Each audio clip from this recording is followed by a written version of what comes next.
ustedes el Ministerio Internacional Pentecostal, la voz del Espíritu Santo.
tocado vivir uno de los tiempos más especiales.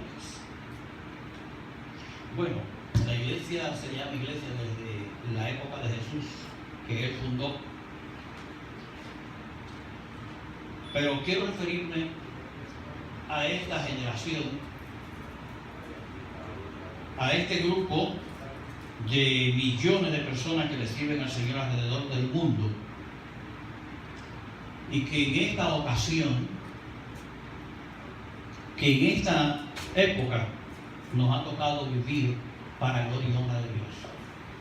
Siempre han habido persecuciones, siempre han habido masacres tremendas contra el pueblo de Israel y contra la iglesia en diferentes lugares.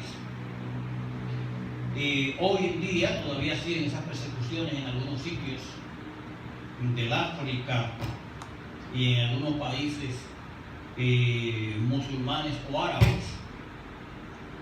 De todos modos, son unos días donde la iglesia tiene la oportunidad no solo de estar teniendo señales claves sobre la venida del Señor, a los que conocemos, lo que nos apegamos a esa doctrina del arrebatamiento. Porque la venida del Señor, claro, sabemos que va a venir de una manera u otra, pero dadas las Escrituras, como se presentan las dos venidas del Señor, una se presenta Jesús descendiendo de los cielos hasta llegar a la tierra. Vendrá con sus ejércitos y Jesús no se vuelve hacia atrás. Viene descendiendo hasta llegar a la tierra y aquí se queda. ¡Qué lindo, Jesús! ¡Aleluya! Peleará, Amén, amén. como dice el libro de Apocalipsis en su capítulo 19, pelearán contra el Cordero. Vamos a cantar esa alabanza ahorita al final. Pelearán contra el Cordero, pero el Cordero los vencerá. ¡Santo! ¡Qué lindo, Jesús! Isaías, Te adoramos. ustedes saben cómo era Isaías en sus visiones. Isaías vio eso. Y dice Isaías: ¿quién es ese que viene desde Bosra con su vestidura ensangrentada? Bosra se conoce como la capital de Petra, lo que era el antiguo Esaú. Y un detalle de los muchos versículos que hay, de que Jesús peleará con sus ejércitos y le pondrá fin a la batalla de Armagedón. Esa venida del Señor, en el libro de Apocalipsis, en su capítulo 19, está en todo el Antiguo Testamento.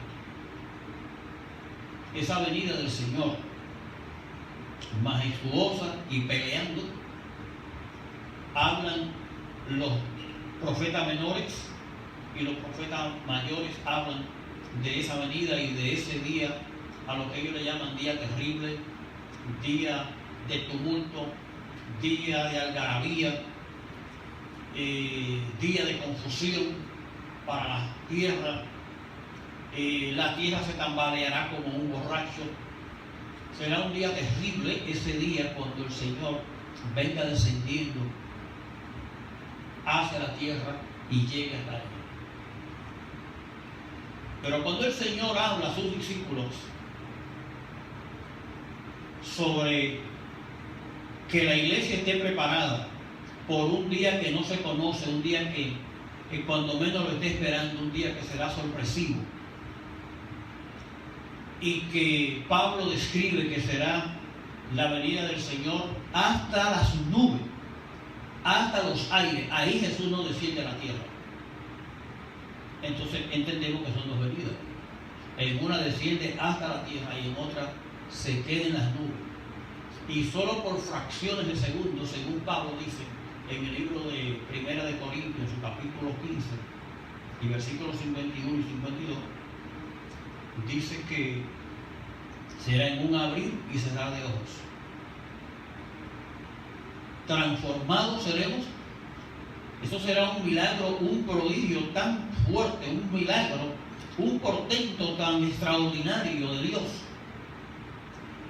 que los muertos en Cristo, Pedro, María, Juan, José, los santos, resucitando por un lado, y los vivos que estén preparados esperando al Señor, serán unos resucitados y los vivos transformados y arrebatados en un abrir y cerrar de ojos. Y dice que recibiremos al Señor en los aires. Es decir, que no lo esperamos aquí. O sea, no nos encontramos en la tierra, nos encontramos en los aires. Entonces, ahí se sabe que son dos venidas diferentes. El Señor no nos mandó, ni los discípulos, a que nos estuviéramos preparando para la venida de Él en gloria hasta la tierra, en medio de la guerra de Armagedón. Ese día no hay preparación. Ese día es un día terrible. Sí, Señor. Los ejércitos de la tierra reuniéndose en el valle de Armagedón, la tierra temblando por diferentes lugares, terremotos y cuantas cosas. Entonces, pero el otro día, que es el del arrebatamiento, se le dice rapto, porque Jesús tomó el ejemplo del ladrón, que cuando va a robar no avisa y roba lo más rápido posible. Entonces, él dijo, tomó eso como una comparación, como una parábola, que así como el ladrón viene cuando usted no lo está esperando, rapta, roba. No es que nos está robando porque nosotros somos de él, somos suyos, pero en ese sentido que él mismo habló, dijo, vengo como ladrón en la noche, solo para hablar que esa venida es inminente, en un momento cualquiera. Dice que puede ser en la madrugada, al cantar el gallo, al amanecer, oscureciendo. Dos mujeres estarán en un molino, dos estarán en el campo, dando a entender lo del diario vivir. O dos estarán acostados, uno será tomado, otro será dejado. Donde nos da a entender el Señor que sea amigo o familia, pudiera ser que entre dos o entre muchos en una familia esté todo preparado, la mitad preparado o uno solo preparado. El que esté preparado se va, los demás se quedan. Hay que estar claro de eso.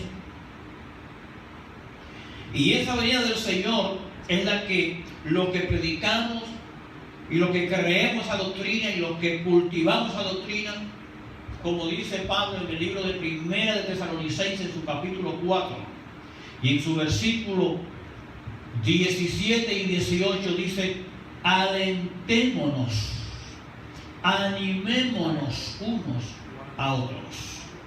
Es decir, que nos reunimos y sabemos que tenemos problemas, dificultades de diferentes tipos, de diferentes índoles, a veces problemas personales, otras veces problemas de salud, otras veces problemas económicos, problemas de cualquier índole.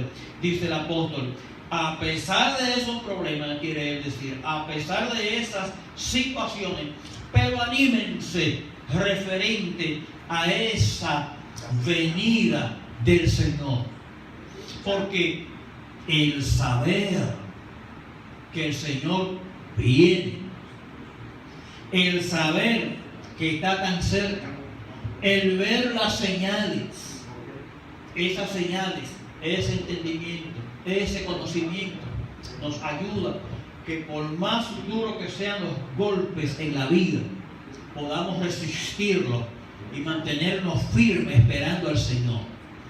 Que ningún golpe, ni ministerial, ni económico, ni hogareño, ni de salud, de ningún tipo, ningún golpe me va a quitar, me va a sacar de mi posición de estar santamente esperando al Señor.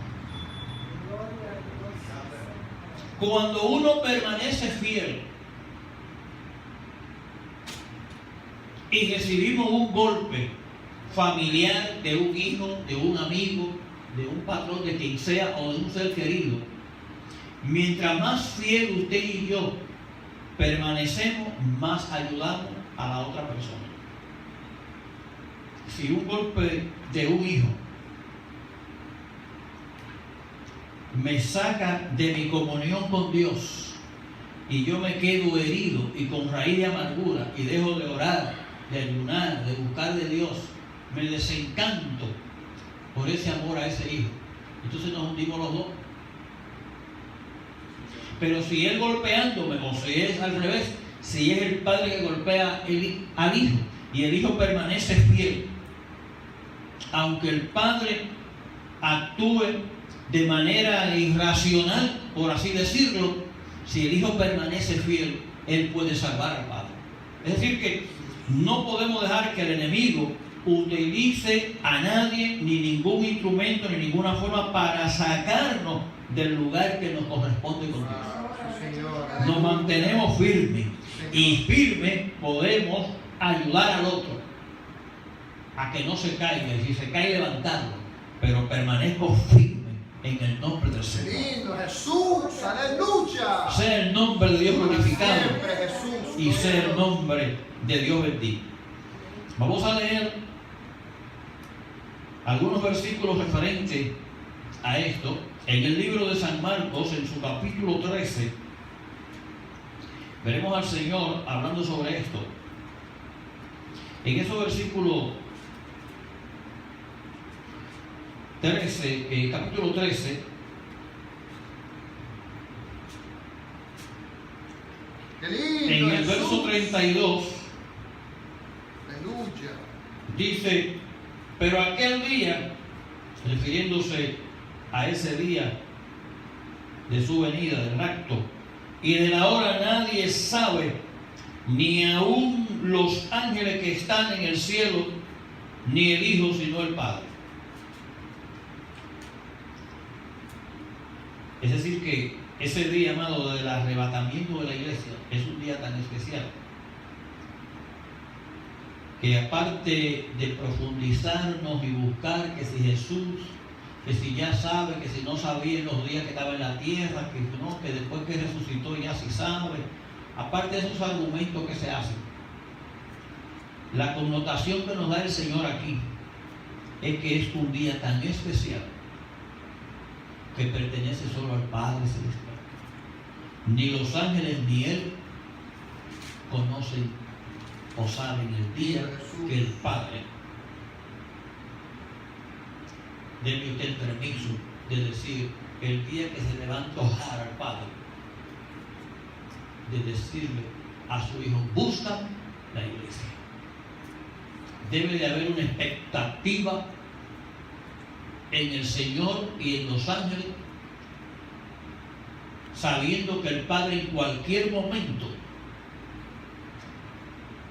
le dice al Hijo que venga a buscar la iglesia. En el 33 nos dice: mirad y velad y orad, porque no sabéis cuándo sea el tiempo. Aquí el tiempo al que se está refiriendo exactamente no es el tiempo de la época en que pueda venir, sino del tiempo, como ya dijo antes, la hora ni el día. Pero sí nos manda a que estemos velando y que estemos orando. Y esa palabra ahí, mirar, es como que ten pendiente, tenga conocimiento, tenga conciencia sobre ese día. En el libro de Lucas, en el capítulo 21, el versículo 37 o 43 dice: velad y orad para que seáis tenidos por digno de escapar. Ahí lo pone el Señor un poquitico más complicado.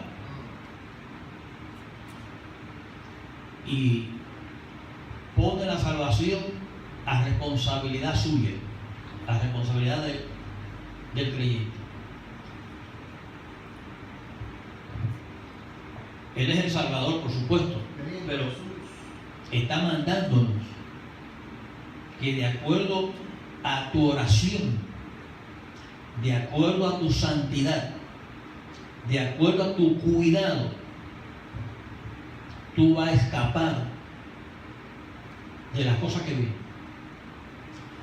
Si nos descuidamos, si dejamos de hacer las cosas que tenemos que hacer, si dejamos de andar en santidad, dice que ese día nos atrapará como un lazo, o como el lazo atrapa a las aves, como las trampas agarran las aves. Y yo entiendo, amado, y veo cómo el Señor en todo su ministerio, y ustedes van a ver cuando ustedes estudien en sus hogares sobre esto, en el libro de Mateo y de Lucas, van a ver que Jesús le dio tanta importancia, es a lo que el Señor más importancia le da en su ministerio, en el sentido de repetirlo y repetirlo y repetirlo tantas veces y poner parábolas sobre eso, porque el Señor no quiere que tú y yo, como hijos suyos, por descuidado, pasemos por la hora aciaga que viene. Y por eso que notamos al Señor tan preocupado sobre ese asunto, mencionándolo tantas veces, de que estemos preparados, de que estemos velando. Y pone el ejemplo incluso del siervo prudente y el siervo insensato. El siervo insensato dice: mi Señor no viene ahora. Y dice el Señor Jesús: y se va con los demás a tomar, a beber y a golpear a sus consiervos. Dice Jesús: vendrá el Señor de ese siervo a la hora que él no sabe. Fíjense, vendrá el Señor de ese siervo a la hora que él desconoce, dando a entender que el que recibe al Señor y está preparado tiene entendimiento del día de su venida. Vuelve y repite sobre el otro siervo, son dos. El otro siervo que tiene cuidado de la llegada de su Señor, y al tener cuidado, cuando el Señor llega, lo encuentra haciendo su voluntad. Dice Jesús que el siervo, claro, hablando de sí mismo, que el Señor de ese siervo tendrá una complacencia tan grande que él mismo, el mismo amo, el mismo Señor, se va a seguir la vestidura propia de cocina, la vestidura propia de servir. Se va a seguir esa vestidura para servirle a ese siervo. Oiga, qué tremendo es el Señor, y cuánto Dios anhela, cuánto Jesús anhela que usted y yo tengamos pendiente ese día. Es decir, que esto nos da a nosotros a entender, hermano, una vez más, sobre el tema que hemos dialogado. Se ve que no hay una mezcla de ese día con otras cosas demoníacas y otros asuntos de anticristo. No hay relación con eso. Porque nos está hablando de que no dejemos que las cosas que nos rodean nos roben la atención. Y en los tiempos del anticristo, las condiciones no estarán para que la gente pueda descuidarse. Los días de descuidarse son días antes del anticristo. Pues después que el anticristo esté manifestado, podrá haber una manera de una gente descuidarse. Yo diría, sería el colmo que en pleno día del anticristo, no, pero eso sería terrible. Vamos a dramatizar eso, que estos son los días del anticristo, lo estamos viendo en la televisión, están pasando cosas que uno lo conocía por las escrituras. Yo creo, amado, que eso nos aterrorizará, nos va a aterrorizar eso, viendo lo que está sucediendo, lo que está pasando. Déjeme decirle que en los días del anticristo, bíblicamente, Yo no quería irme por ahí. Gloria a Dios. En los días del anticristo, inmediatamente él haga el pacto falso de paz. Los dos testigos ya están predicando en Jerusalén, desde el templo de Jerusalén. Eso no es después, esto es ahí, uno y otro. El anticristo podría surgir en un momento cualquiera porque ya ahí hay opiniones diferentes. Yo considero que lo que va a disparar la situación mundial, como dijimos en una ocasión, Dios no va a permitir que sea Satanás el que se crea que va a hacer fiesta aquí en la tierra y hacer una algarabía mundial y entonces tiene que aparecer el anticristo. No. Dios es el que va a hacer algarabía cuando se levante la iglesia. Y esa algarabía mundial va a producir, esa crisis va a producir que las naciones tengan que buscar ayuda y entregar el poder que ya ellos de hecho lo están esperando. Pero eso se va a llevar un tiempo, puede llevarse meses, puede llevarse. En lo que él hace campaña, que se conoce, y hace pacto con Israel. Cuando hace pacto con Israel es que empiezan los 7 años, que es la semana número 70 de Daniel. De la semana que Dios le profetizó a Daniel, han pasado 69. ¿Cuándo pasaron esas 69 semanas? Que el ángel le dijo a Daniel que era necesario, que estaba determinado un tiempo específico, 490 años, 70 semanas, que los judíos ya tenían ese lenguaje de hablar así de semanas. Entonces se recuerdan cuando Jacob llegó allá donde Labán y cuando, por decirlo así, pidió a Raquel, pues le dijo el tío, bueno, si tú me trabajas una semana, es tuya. Pero una semana no eran 7 días, eran 7 años. Y cuando, ¿saben ustedes la historia que le entregó la que no era? Cuando Jacob reclamó, él le dijo, bueno, es que aquí no se acostumbra así. Tiene que ser la primera y la otra después. Si quiere la otra después, tiene que trabajarme otra semana más. 7 días más, no. 7 años más. Por eso decía, por eso se dice, Jacob trabajó por Raquel 14 años. Es decir, que este verdaderamente amaba. Entonces, el ángel le dice a Daniel, la bendición que tú esperas para tu pueblo,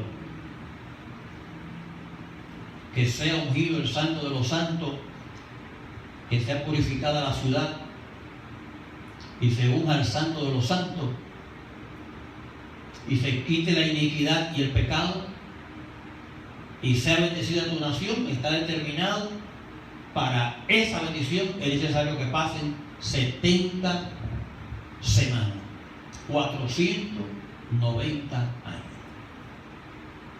Y cuando pasaron una parte de esos años, 69 semanas, que son 483 años, pasaron desde la época de Esdras y Nehemías hasta Jesús. Ahí se cumplieron las 69 semanas. Y cualquiera diría, bueno, ¿y qué pasa con la otra semana, número 70? No se llegó a cumplir porque mataron al Mesías. Mataron al Mesías y entonces ahí se paró. Ese tiempo profético de la semana se paró ahí. Y el Señor entonces le dio curso al Evangelio hoy. Es decir, que en 69 semanas se paró ese trato de Dios con Israel y Dios entonces comenzó a trabajar con la iglesia.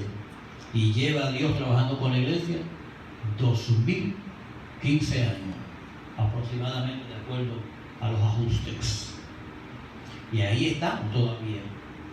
El Señor en la cruz abrió un paréntesis hasta el día de hoy. ¿Cuándo Dios lo va a cerrar con el rapto? Eso nada más lo sabe el Señor. Cuando Él haga el rapto de la iglesia, cerró ese espacio de tiempo. Cuando el anticristo haga el pacto con Israel, entonces comienzan los últimos 7 años del anticristo, que ya tiene su desarrollo, muchísimas cosas que hay envueltas ahí en esos 7 años, pero que quería tocar que cuando el anticristo hace ese pacto, como el mundo lo ha recibido como un gran líder, como uno que lo soluciona todo, ellos desde la plaza, desde el templo allá estarán predicando en contra, de una manera, ya usted sabe, a lo Elías y Moisés. No le tendrán miedo para nada. Que no tienen que ser Elías y Moisés, ni tienen que ser Enoch. Yo no considero que tiene que ser Elías ni que tiene que ser Moisés. 2 hombres que Dios va a usar con ese poder y esa unción que tenía Elías y Moisés. Algunos dicen, no, tiene que ser Elías porque Elías no ha muerto y tiene que morir porque la Biblia dice que tiene el hombre que morir una vez después del juicio, pero es que Dios hace como Él quiere. Si una vez ya se llevó a Elías y no murió Elías, y yo quiero que Elías siga vivo, entonces son cosas de Dios. Y si no murió, yo de Dios espero cualquier cosa, yo a Dios no lo limito. ¿Por qué? ¿De soberano? Ustedes ven que la gente se mata, no es Elías, no es Moisés. Como dicen en Colombia, tranquilo. Lo importante es que esos 2 olivos, que esos 2 vasos, Dios los va a usar con un poder más fuerte que el de Elías y el de Moisés. Porque Elías y Moisés no botaron fuego por la boca. Estos 2 hombres van a ser más poderosos, hermano. Lindo Jesús, aleluya. Porque estos hombres, cuando lo ataquen, el ataque que le haga a alguien, si alguien viene a atacarlo a puñaladas, las puñaladas se devuelven a la persona. Por eso que esos van a ser días muy conocidos a nivel mundial, porque ustedes saben cómo es la prensa. Imagínense ahora mismo en Israel que se esté conociendo que para el mundo, allá hay unos locos hablando en contra del gobierno, en contra de nuestro líder. Pero eso lo matan ahorita, dirá la gente. Y más bien lo que se sepa, 5 han muerto. Una gente iban con una pistola y cuando le dispararon, los disparos se devolvieron contra una algarabía mundial.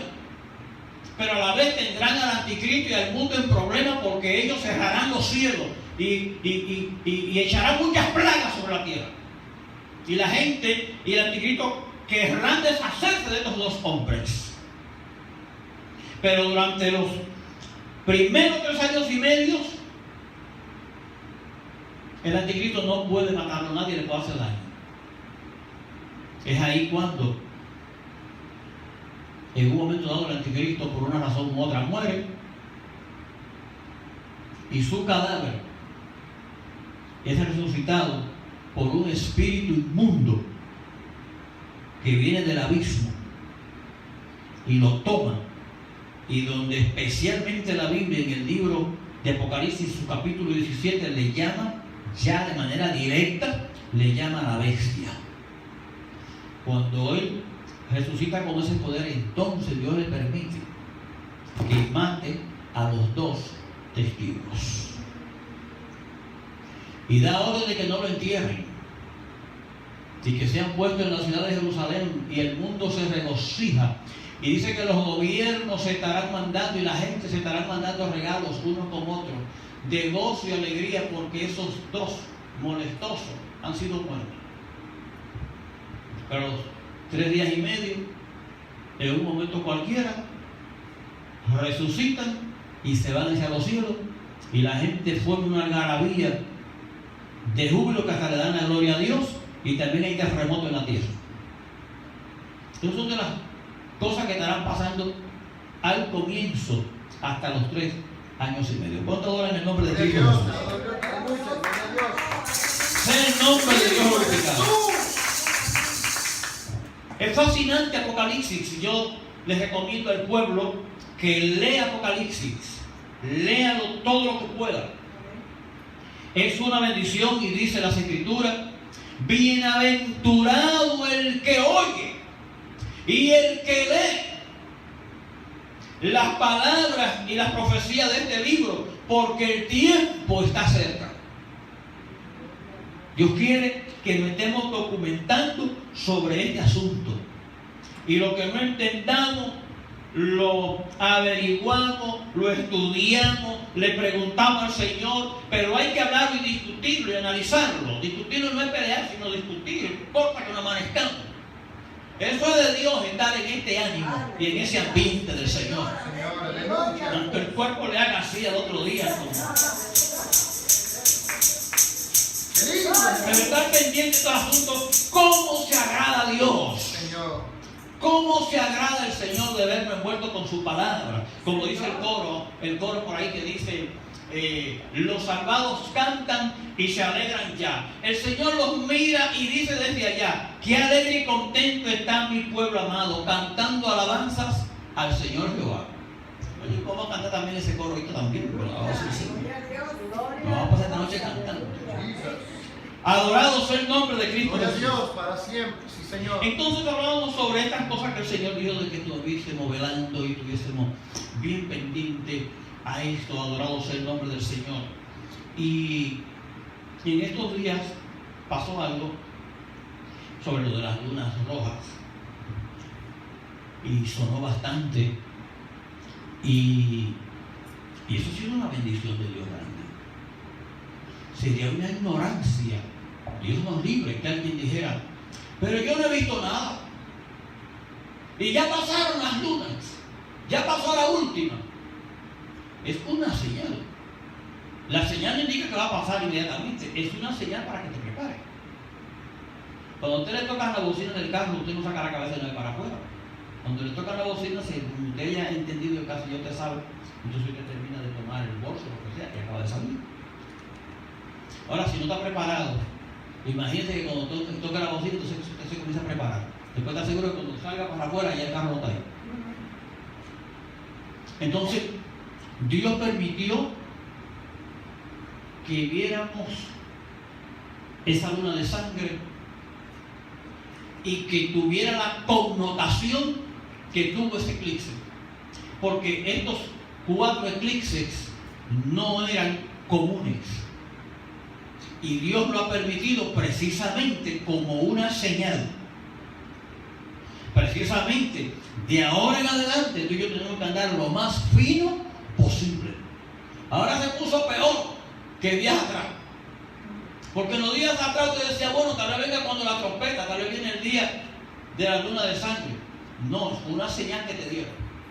Ahora, en cualquier momento, seguimos detrás de las profecías, detrás de muchas cosas, porque esto está lleno de acontecimientos que las Escrituras no guardan secreto. No vamos a hablar de la gran tribulación, pero eso está lleno de las informaciones que va a pasar durante los días de la tribulación. Ahora, hay un tiempo intermedio entre el día que el anticristo se manifiesta hasta hoy. Ese tramo de tiempo, 2 días, 1 semana, 1 año, el tiempo que Dios se quiera tomar, en ese lapso de tiempo que estamos viviendo hoy, usted y yo no sabemos exactamente cuándo Dios va a levantar la iglesia. Pero sí sabemos de ciertos acontecimientos. Por ejemplo, pasó el de la luna de sangre, que ya lo había mencionado este muchacho Pedro.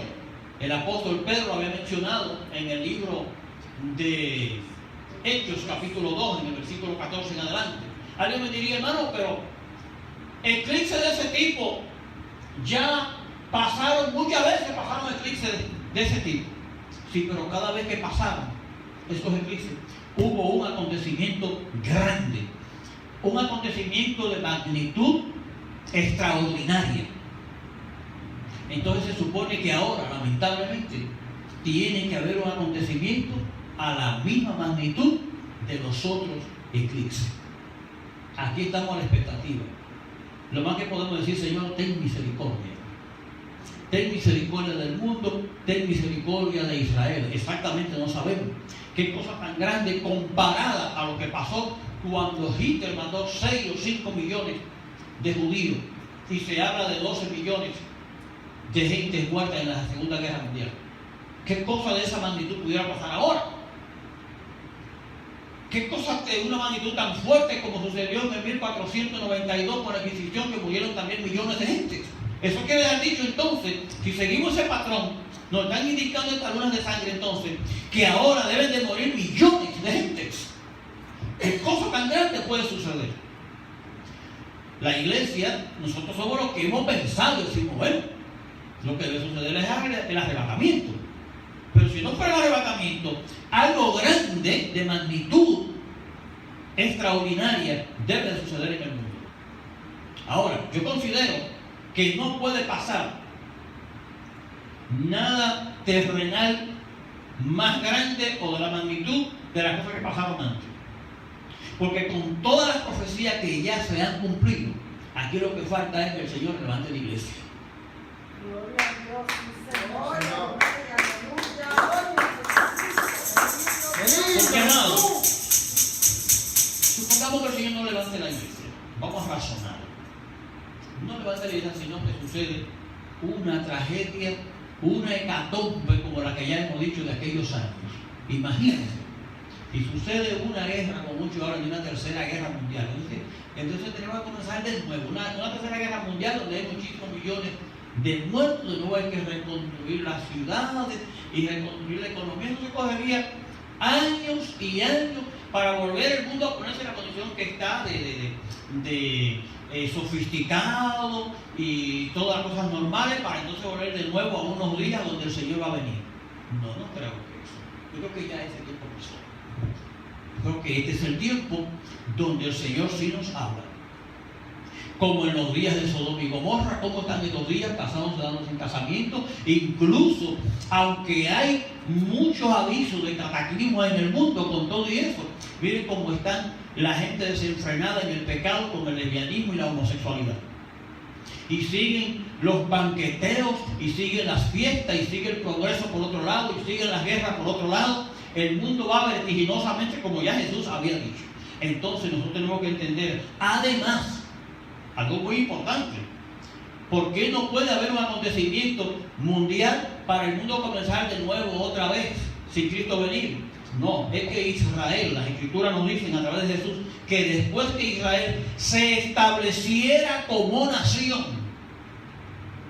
y después que Jerusalén fuera declarada capital, esos serían los días del Señor venir. Jesús dijo: de cierto os digo que no pasará esta generación sin que mi palabra se cumpla. La generación, el tiempo, la época que vieran a Jerusalén, a Israel, formarse o fundarse como nación, cosa que sucedió en el 1948. Y vuelve Jesús y ya me dice: de la higuera aprendete la parábola. ¿Cuál es la higuera? Jerusalén. ¿Y cuándo Jerusalén fue restablecida de nuevo? Cuando los judíos en el 1967, precisamente con lunas de sangre, en el 1967 le arrebataron a Jerusalén a los jordanos. Tiempo de Jerusalén, alrededor de 48, 49 años. Ya va a cumplirse. Y de Israel como nación, 70 años.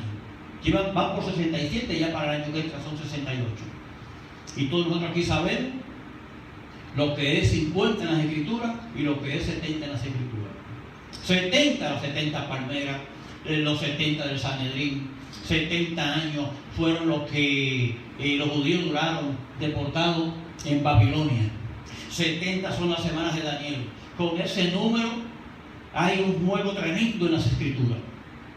50, el último año es el año de la Shemitah, de la gran Shemitah, de la cabeza de Shemitah, que son los 6 años de trabajo agrícola, y el 7º año se reposa. Pero cuando se cumplen 7 ciclos de Shemitah, el último ciclo le llaman la cabeza de la Shemitah, que hace 49 años. El próximo año, número 50, es el año del jubileo. Entonces, Jerusalén va a cumplir 50 años y Israel 70. Lo que nos da a indicar que nosotros estamos en el tiempo. Usted y yo no vamos a ser engañados. Estamos en el tiempo del Señor glorificarse. ¡Sí, Jesús! ¡Aleluya! ¡Cristo viene pronto! ¡Aleluya! Y vamos a cerrar esto con lo siguiente.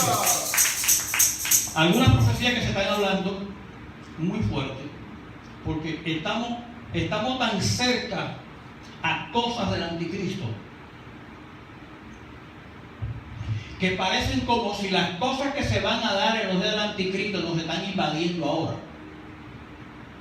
Fíjese, nos vamos acercando tanto que cosas que tienen que suceder después del anticristo parece como si ya nos estuvieran tocando. Por ejemplo, hay una guerra muy fuerte que se va a dar, que es la guerra de Gog y Magog, que son los rusos invadiendo a Israel. La Biblia habla en el libro de Ezequiel, capítulo 38 y capítulo 39, le llama Rox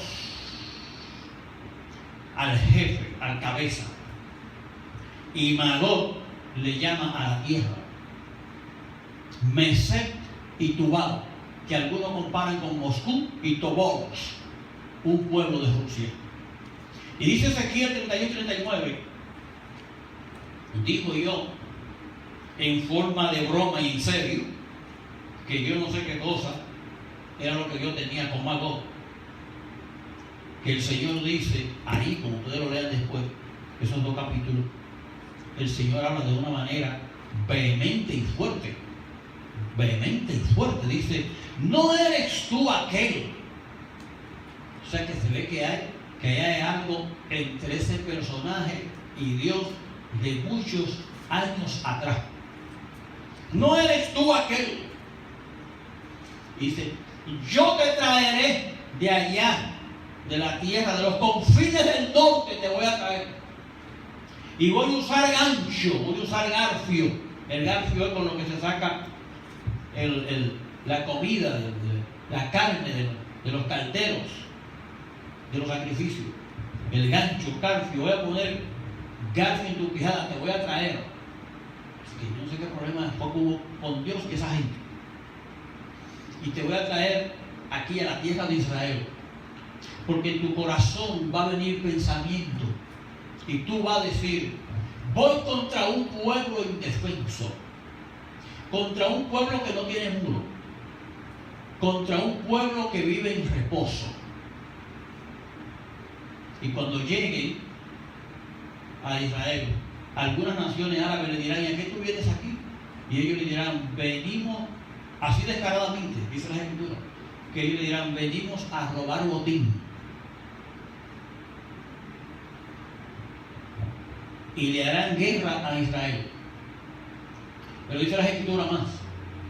Y el lenguaje arcaico de los nombres de las naciones antiguas le llama Togarma, le llama Fut, le llama Kutz, le llama Gomer. Todo ese ejército y todos esos pueblos vendrán contigo. Y esos pueblos, en esos nombres antiguos, son los pueblos que están por ahí, por el Medio Oriente y algunos lugares de Europa del Este y parte del África y parte del Medio Oriente, como es Turquía.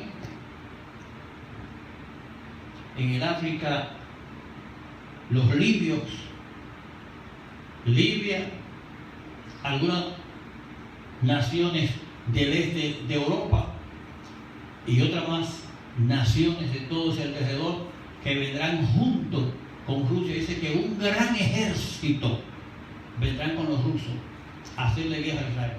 Ahora, cuando usted lee en esa porción ahí que dice que ellos dirán en su mente: vamos contra una nación indefensa, no tiene cerrojo, no tiene muro, no tiene guardias, que viven reposadamente. Cuando usted mira a Israel hoy, Israel no vive reposadamente, ni vive sin muro, ni vive sin cuidado. ¿Cuándo ellos vivirán así? Eso es uno razonando, porque Dios es el que sabe al final cómo que van las cosas. Pero en un razonamiento lógico, cuando ustedes que dicen que Israel estará reposado, estará tranquilo, vamos a sorprenderlo en el único momento que Israel estará reposando, sin muro, sin seguridad, será en los días del pacto del anticristo. Es decir, que tan pronto se haga ese pacto de paz, recuérdense que las escrituras nos dicen dos cosas. Después que el anticristo haga el pacto de paz, que es el caballo blanco, ¿qué caballo sale más adelante? El rojo. ¿Y qué dice las escrituras? Que cuando digan paz y seguridad vendrá destrucción repentina. Entonces, en medio de esa paz, los rusos y todos los amigos de por ahí vendrán. Pero dice la palabra que el Señor peleará ese día por Israel, hermano. Dice que hasta los animales van a temblar. Es terrible.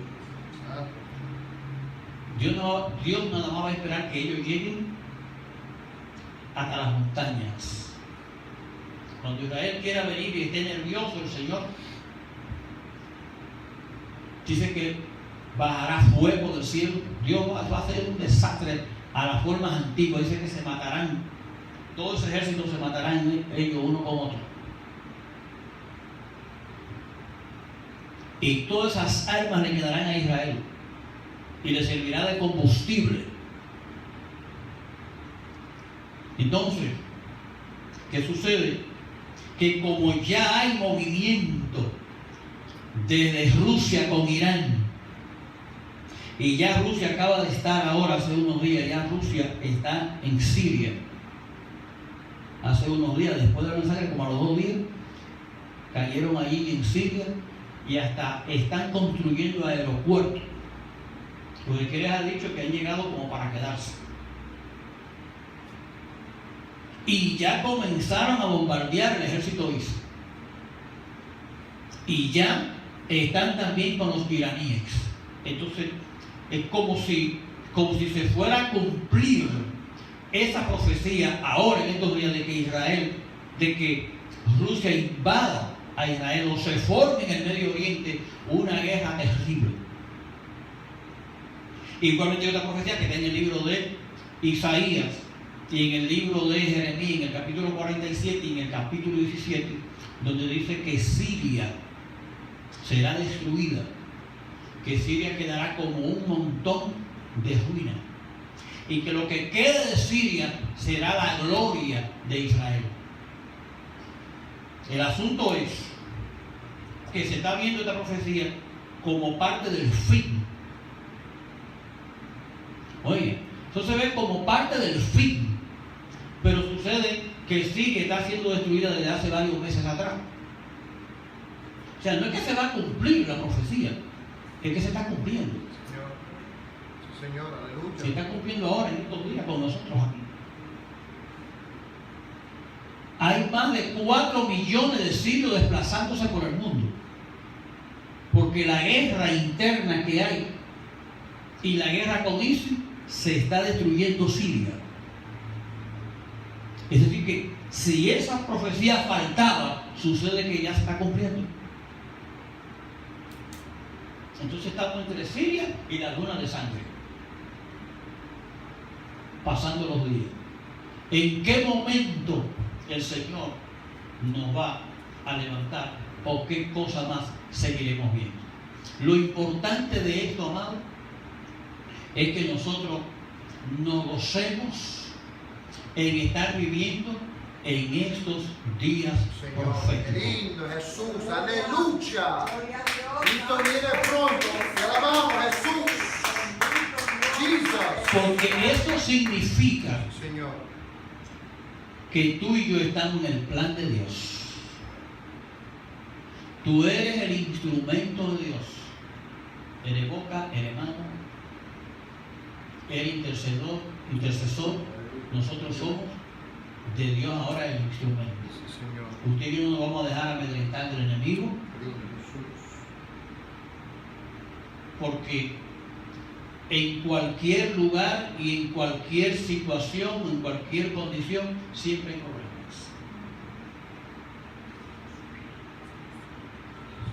Hay veces que son 2 o 3 y hay problemas. Hay veces que son 2000 y hay problemas. No vamos a hacer historia, pero hemos visto problemas con miles y hemos visto problemas con pocos. Es decir, que hay una meta y hay un reto personal con cada uno de nosotros. Independientemente de mucho, de poco, con dinero, sin dinero, ese no es el asunto. Hay un reto personal de tú y yo hacer lo que tenemos que hacer, Señor. entre tanto Él viene. Sí, Señor, aleluya. Avanza, avanza, hermano, pueblo de Dios. ¡Qué lindo! Entre tanto Él viene, yo personalmente, usted personalmente, independientemente del que le rodea, independientemente del que le rodea, independientemente del cónyuge, independientemente de los hijos, independientemente de todo, Fuerza de lo alto, Jesús. usted y Dios, Qué lindo, Jesús. hay un compromiso, hay un reto entre usted y Dios. Sí, Señor, aleluya, sí, Señor. Avanza, Y ese reto es: yo te voy a dar, yo te voy a servir, yo te voy a bendecir, yo voy a buscar tu rostro, yo voy a orar, yo voy a ayudar, yo te voy a amar. Sí, Señor. Qué lindo, Jesús. Y ese reto se hace tan fuerte. Amén. Comenzamos diciendo que ese reto es independiente de los que te rodean. Amén. Pero llega un momento que el reto se vuelve tan violento que se tiene que hacer independientemente contigo mismo. Amén. Amén. Sí, Señor. ¿Cómo es eso? Lucha. Porque yo puedo ser independiente de otro individuo o de otra cosa. Pero en mí mismo, ¿cómo yo me voy a ser independiente? Claro que sí. Jesús dijo que el que quiere seguir, el que tome su cruz y le siga. Así que va a haber momentos donde lo que es personalmente mío, como la salud, como mi trabajo, mi dinero, mi carro, mi lo que sea, Familia, sí, mi Señor. interno, como dicen por ahí, mi otro yo, Señor. tiene que independizarte de eso. Amén. Señor, aquí estoy. Sí, Señor. Si hay salud, bien. Sí, Señor. Ya hay otros que están en un hospital sirviéndole a Dios con un cáncer. Amén. Y no reniegan a Dios. Sí. Y yo hay gente que son fuertes. Sí. Usted y yo estamos aquí alabando y nos gozamos, pero Sí, Dios porque nos sabe y Él sabe hasta dónde llegamos nosotros. Señor. Pero hay gente por ahí que usted y yo no le damos ni por los tobillos. Que usted va al hospital a ver al hermano, está ahí, Dios mío, y usted llora. Y cuando usted va al hospital, usted sale de ahí temblando. Sí, Señor. Porque Él le da un mensaje a usted y lo amonesta. Sí, Señor. Otro que usted ve que está en una prueba muy grande y Dios mío, no quiero ni llamar al hermano o visitar a la hermana porque me da vergüenza. ¿Sabe que a veces cuando el problema del otro es muy grande, a usted le da la vergüenza verlo, visitarlo? Pero hay veces que cuando usted se encuentra con él le da una amonestación a usted que usted sale cabizbajo. Porque él que le está haciendo falta algo, perdió la casa, el carro, un hijo, no sé, lo que sea. Yo conocí un pastor en un lugar que no voy a mencionar su nombre. Nunca se me olvida eso. Me tocó predicarle varias veces.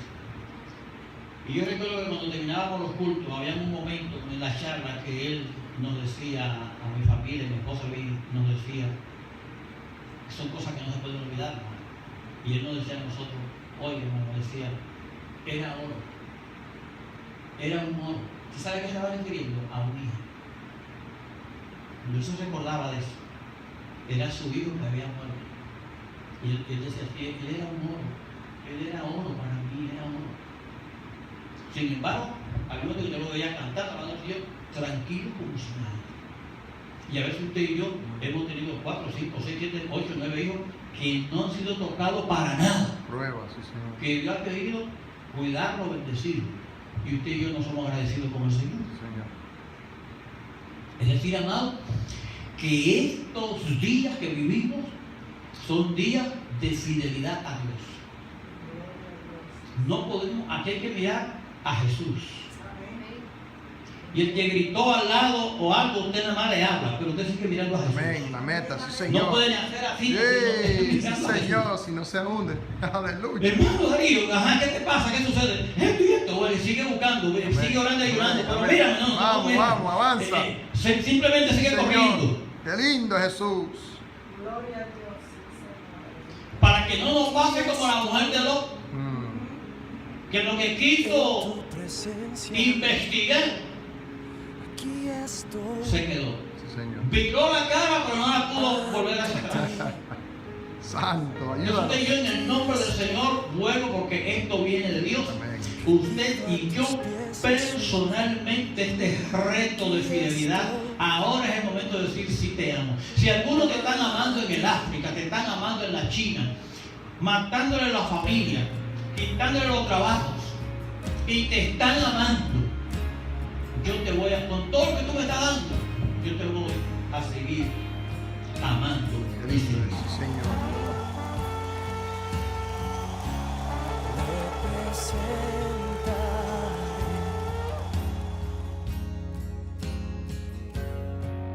delante